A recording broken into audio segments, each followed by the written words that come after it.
Et aujourd'hui, Jérémy Meets Japan est avec Alex et Delphine de Iseki Nicho. Hajimemashite, Iseki Nicho desu. En France.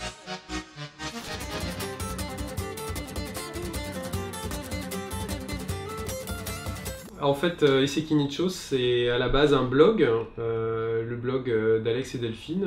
Quand on est parti au Japon pour notre visa vacances-travail, on a décidé de fusionner nos deux blogs, puisqu'on avait chacun un blog BD. On tenait depuis 2003-2004, et donc on l'a appelé Iseki Nicho pour une pierre deux coups en fait. Donc pendant ces 2 années, on a posté des BD sur notre vie quotidienne, des photos, parce qu'on faisait pas mal de photos de Matsuri, d'événements, de la ville de Tokyo où on habitait.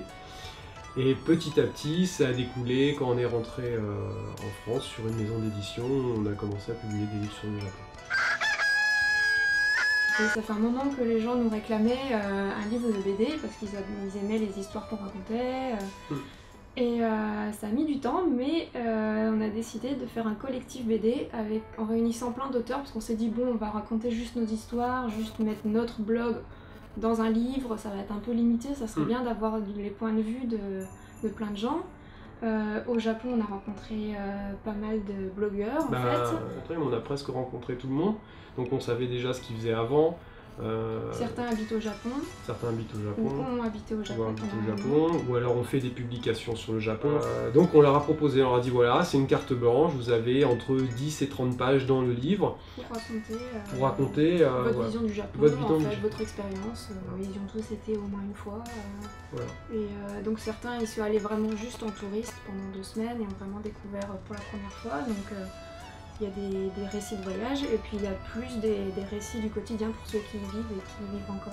Il y a peut-être 20% de notes de blog et tout le reste c'est des notes originales. Mais ça par exemple c'est les notes que j'ai dessinées, je les ai entièrement dessinées pour le livre. Sur cette BD j'ai travaillé un petit peu différemment que d'habitude. C'est là j'ai fait directement l'ancrage sur l'ordinateur.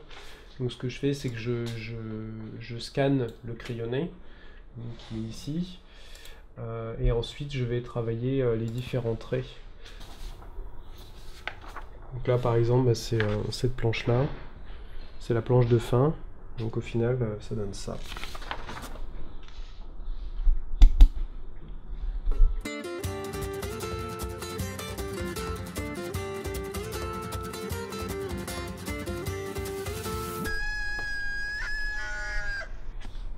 Chaque auteur a une page d'intro, par exemple, une page d'intro avec une bio, avec son activité, avec son blog. Donc il y a pas mal de contenu pour que les gens qui ont lu le livre aillent ensuite sur le blog, trouver des contenus différents et voilà, que ça soit enrichissant.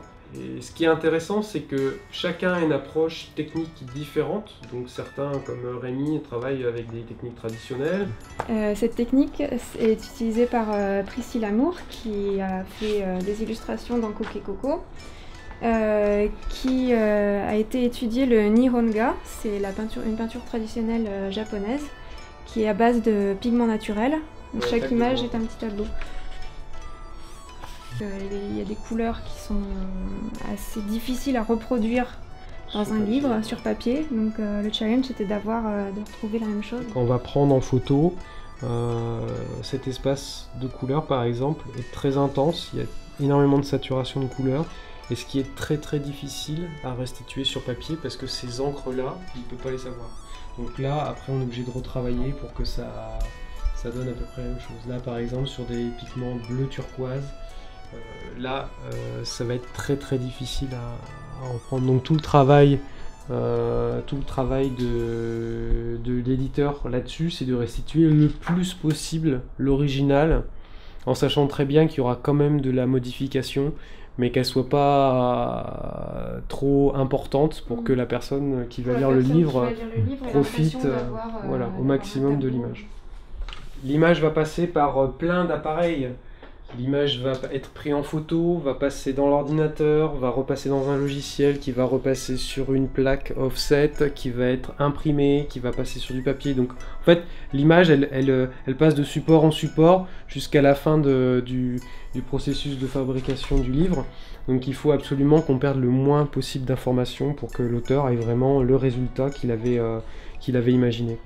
Remka par exemple va travailler lui des strips très simples avec 2 couleurs, mais les histoires vont être super drôles, voilà. Donc chacun travaille à sa façon et a un point de vue différent sur le Japon, et donc c'était ça qui nous intéressait, de confronter toutes ces visions du Japon. Alors, on va faire l'envoi.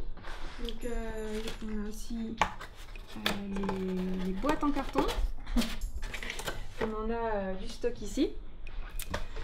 Donc, parce qu'on fait des envois qu'on essaye de faire assez soignés quand même, parce que bon, faut protéger le livre, à la poste c'est pas évident, donc on soigne quand même pas mal les emballages. On a du papier bulle, on a des enveloppes, et pour tous les gens qui ont précommandé, on a fait des petits marque-pages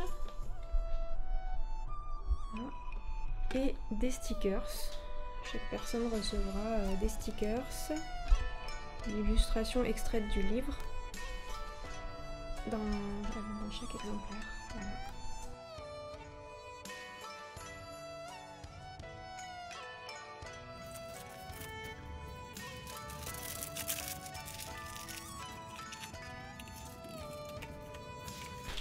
Voilà. Voilà. Prêt à être envoyé. Ouais, voilà. Après, bon, il y a l'étiquetage et tout ça, mais là on a commencé à faire les fichiers d'étiquetage, donc il n'y a plus qu'à. Il n'y a plus qu'à.